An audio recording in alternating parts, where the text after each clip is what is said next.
Hey everybody, Caitlin here. I am the founder of the brand Story Speak Enterprises and of the Legacy Brand Leader Curriculum. So today I'm going to talk about entitlement. And I bring this up because I've seen a lot of things on LinkedIn where CEOs are coming on and they are saying we need to do things faster, faster. This is going to be really uncomfortable to hear for CEOs and founders who have teams them, and most importantly, as someone who advocates for the longevity of business, I think we need to revisit the conversation about why procedures exist in the first place. So this is going to be especially focused on HR, okay? CEOs and founders, first of all, please know that the procedures that are in place are checks and balances to your power. Okay, this is the most important thing to understand. Departments and teammates, again, we all balance the power of the CEO. So it's not even just processes and procedures, it's the teammates as well. And so it's really having the perspective of a true partner and a servant, right? When we're leaders, we are servants to the public, to our teams, okay? And one thing that has to be balanced with the power of a CEO is the law, making sure that employees are represented, that candidates are represented in fairness. And what I see a lot of, and what my help corrects, is emotional leading.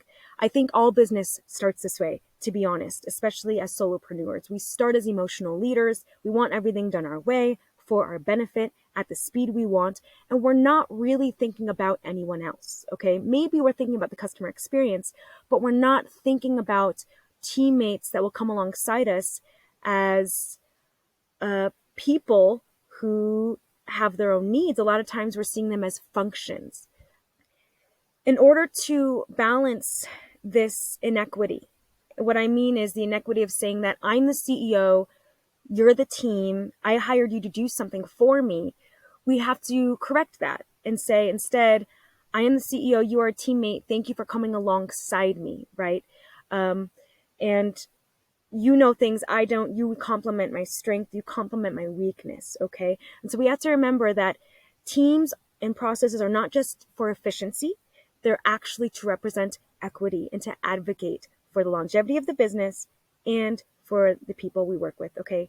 So going back to HR, I understand that CEOs can get very frustrated when things don't move fast enough.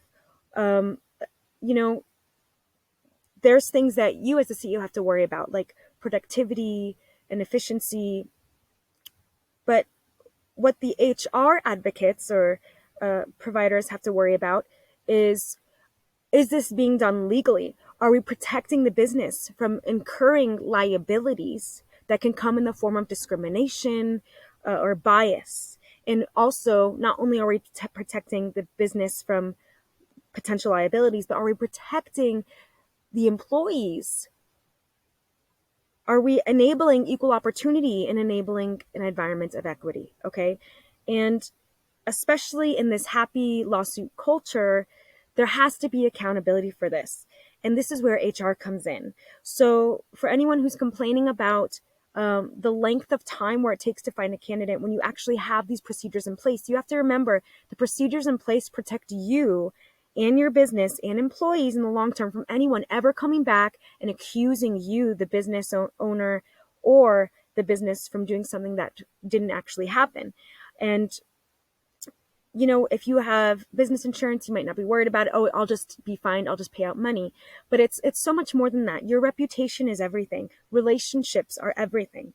And so if we're not taking the time to protect the reputation of how we treat people and the opportunities that we create for equity, we're actually incurring damage on our brand reputation, on our legacy, and on our impact. Okay.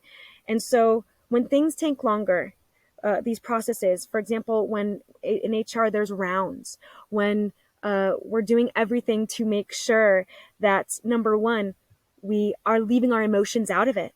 That's why scoring assessments are so important. Scoring assessments actually protect the business and the candidate from applying emotional bias or mental bias or preferential treatment in any level, okay? Which is great because that serves as a further foundation to protect from any kind of discrimination.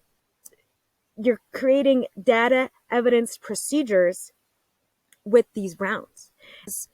Each round the candidate goes through, you're also giving them more time to disqualify themselves because someone can feel like a great fit based on your own bias of them.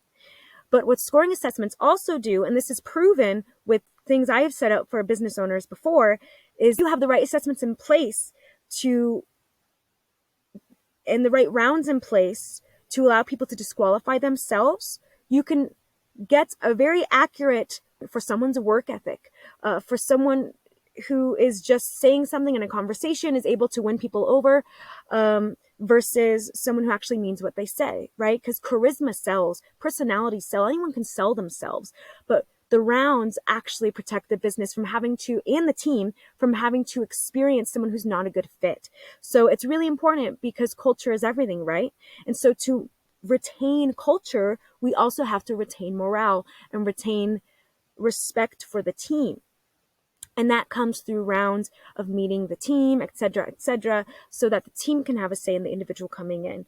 Okay. And rounds protect, again, from a person who might be good at selling themselves, who might seem like a great fit on paper and just emotionally like, oh, I like this person. If the CEO says, I like this person, I want them. No, there has to be checks and balances to that, because at the end of the day, the CEO is a public servant. So I just want to put it out there that if we are not approaching business that way, we are approaching business with an entitled attitude.